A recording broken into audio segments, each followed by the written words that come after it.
Apa jadinya kalau negara paling kuat di dunia sengaja nembakin pesawat penumpangnya sendiri, ngebom warga sipilnya sendiri, bukan karena kelalaian, tapi ini adalah rencana. Rencana dari orang-orang berkepentingan khusus, berpangkat tinggi, berjas rapi, yang katanya melindungi rakyat. Operasi ini nyata adanya dan diberi nama Operation Northwoods. Dan isinya di luar nalar manusia waras, gila, sadis, dan parahnya disetujui sama militer Amerika sendiri. Kami ucapkan terima kasih kepada akun @ewise yang sudah request video ini. Apa itu Operation Northwoods? Mari kita bahas. Setiap langkah tidak selalu meninggalkan jejak. Setiap jejak tidak selalu berasal dari langkah yang nampak.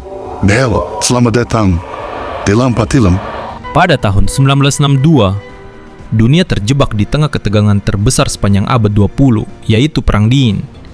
Amerika dan Uni Soviet nggak saling tembak-menembak secara langsung, tapi saling gertak, sabotase, dan mencoba menyebar pengaruhnya di dunia. Di tengah Perang Dingin itu, muncullah Kuba, negara kecil yang bikin Amerika Serikat kepanasan. Karena pada tahun 1959, Fidel Castro, pemimpin Kuba saat itu, menggulingkan rezim pro-Amerika Serikat dan mengubah Kuba jadi negara komunis. Dan yang bikin makin panas, Kuba ada di halaman belakang Amerika. Bisa kapan saja mengancam dapur Amerika Serikat. Tentu, bagi negara yang sedang menyebarkan pengaruhnya di dunia saat itu, hal ini nggak bisa dibiarkan. Harus ada tindakan, tapi rakyat Amerika justru nggak setuju kalau negaranya nyerang negara Kuba duluan.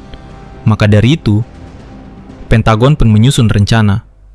Rencana untuk memanipulasi kenyataan, memutarbalikan fakta, menggerus tanpa mengurus. Apa itu Operation Northwoods? Operation Northwoods adalah nama dari kumpulan rencana operasi rahasia yang disusun oleh Joint Chiefs of Staff, alias Kepala Staf Gabungan Militer Amerika Serikat. Targetnya, bikin serangan pura-pura yang ditujukan ke rakyat Amerika Serikat, lalu menyalahkan Kuba. Hasilnya, karena menjadi korban kebrutalan serangan itu, rakyat sendiri pasti akan mendukung invasi ke sana. Beberapa rencana di dalam dokumen itu diantaranya menembak pesawat penumpang dan mengklaim itu dilakukan oleh Kuba, menyamar jadi agen Kuba lalu melakukan pengeboman di Miami dan Washington, mengatur kecelakaan kapal Amerika Serikat itu sendiri, menggelar pemakaman besar-besaran untuk korban palsu agar media terpancing. Rencana sudah rampung, persiapan sudah oke, dan para elit yakin bahwa dengan cara ini, mereka dapat menekan Kuba supaya tidak berani macam-macam kepada Amerika. Sedikit kilas balik mengapa Amerika gerah terhadap negara kecil tersebut. Sebelum revolusi, Kuba diperintah oleh rezim diktator Fulgencio Batista yang memiliki hubungan erat dengan Amerika Serikat. Amerika Serikat memiliki pengaruh besar dalam ekonomi dan politik Kuba, yang menyebabkan ketidakpuasan di kalangan rakyat Kuba. Revolusi Kuba. Pada tahun 1959, Fidel Castro dan gerakan revolusionernya berhasil menggulingkan Batista. Awalnya, Castro memiliki dukungan luas dari rakyat Kuba karena janji-janjinya tentang reformasi sosial dan ekonomi. Namun, Amerika Serikat menjadi khawatir ketika Castro mulai menasionalisasi aset-aset Amerika Serikat dan menjalin hubungan dengan Uni Soviet. Hubungan Amerika Serikat-Kuba setelah revolusi. Amerika Serikat memberlakukan embargo ekonomi terhadap Kuba pada tahun 1960, yang masih berlaku hingga hari ini. Embargo ini sangat berdampak pada ekonomi Kuba dan menyebabkan isolasi internasional. Peristiwa penting. Invasi Teluk Babi 1961. Amerika Serikat mencoba menggulingkan Castro dengan invasi yang gagal. Krisis rudal Kuba 1962. Kuba menjadi titik panas dalam Perang Dingin ketika Uni Soviet memasang rudal nuklir di pulau tersebut, memicu krisis besar dengan Amerika Serikat. Karena itulah, Amerika resah nggak kepalang. Akhirnya, Amerika dengan strategi pemutarbalikan fakta mencoba membabat habis Kuba. Ya, ini bukan skenario film.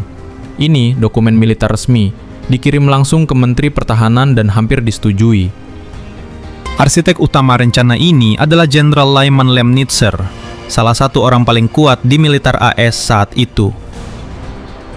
Setelah Fidel Castro mengambil alih kekuasaan di Kuba pada 1959 dan mulai membangun hubungan dengan Uni Soviet, pemerintah AS merasa khawatir tentang penyebaran komunisme di Amerika Latin. Dalam rangka menciptakan dukungan publik untuk invasi Kuba, Joint Chiefs of Staff mengusulkan serangkaian operasi palsu yang dikenal sebagai Operation Northwoods. Dokumen ini diajukan ke Presiden John F. Kennedy lewat Menteri Pertahanan Robert McNamara. Untungnya, Presiden Kennedy menolak, bahkan marah besar. Tak lama kemudian, Jenderal Lemnitzer dicopot dari posisinya. Tapi, arsip rencana itu tetap disimpan. Dokumen Operation Northwoods kemudian dideklasifikasi pada 1997 dan dipublikasikan secara luas. Operasi ini dianggap sebagai contoh perencanaan operasi palsu yang ekstrim dan menunjukkan betapa jauhnya pemerintah AS bersedia untuk menciptakan dalih perang.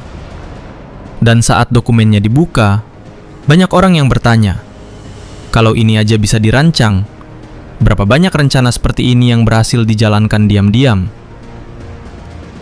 Karena pada tahun 1997, dokumen Operation Northwoods dideklasifikasi oleh National Security Archive lewat Freedom of Information Act. Artinya, ini bukan teori konspirasi, ini bukan hoax, ini bukan dongeng gelap para konspirator Reddit. Ini fakta sejarah. Media langsung geger. Aktivis, sejarawan, bahkan rakyat Amerika sendiri syok. Karena ini membuktikan bahwa pemerintah bisa, kapan saja, jadi ancaman paling nyata bagi rakyatnya. Jika operasi ini sampai sukses, Kuba akan selamanya berada dalam kebencian di dalam benak rakyat Amerika. Dan militer Amerika akan dianggap sebagai pahlawan yang telah membalaskan hal keji yang Kuba lakukan. Tentu, ini bukanlah hal yang baru. Pemerintah Kuba mengecam Operation Northwoods dan Operation Mongoose sebagai contoh dari upaya pemerintah Amerika Serikat untuk melakukan tindakan agresif terhadap negara-negara komunis. Pada tahun 2001, Majelis Nasional Kekuasaan Rakyat Kuba mengeluarkan pernyataan yang mengutuk rencana-rencana tersebut dan menyebutnya sebagai contoh dari kebijakan luar negeri Amerika Serikat yang agresif dan imperialistik. Banyak yang akhirnya mengaitkan Operation Northwoods dengan kejadian-kejadian besar lain, tragedi Gulf of Tonkin yang jadi alasan Perang Vietnam, yaitu insiden yang terjadi pada 2 Agustus 1964 ketika kapal perusak USS Maddox Amerika Serikat melakukan patroli intelijen sinyal di Teluk Tonkin dan dikejar oleh 3 kapal torpedo Vietnam Utara. Peristiwa ini memicu konfrontasi antara kedua negara.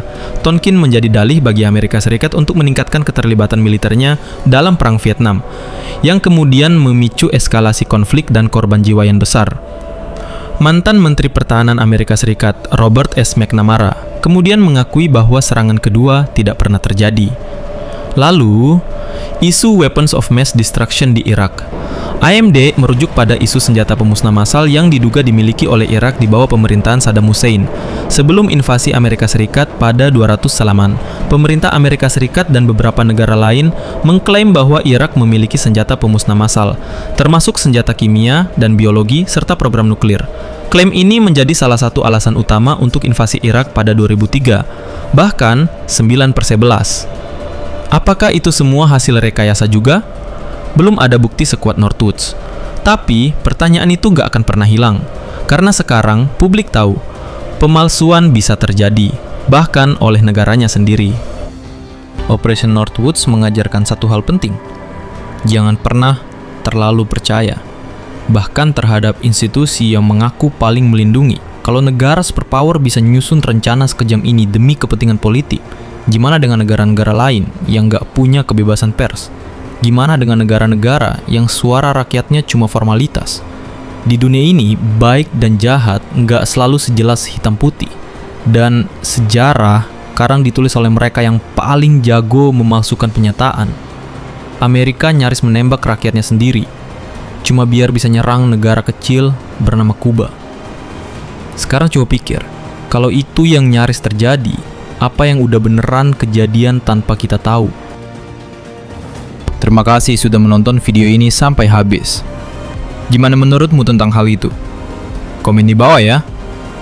Jangan lupa like, subscribe, dan share video kami. Dan nyalakan notifikasinya. Sampai jumpa di video kami selanjutnya. Permios.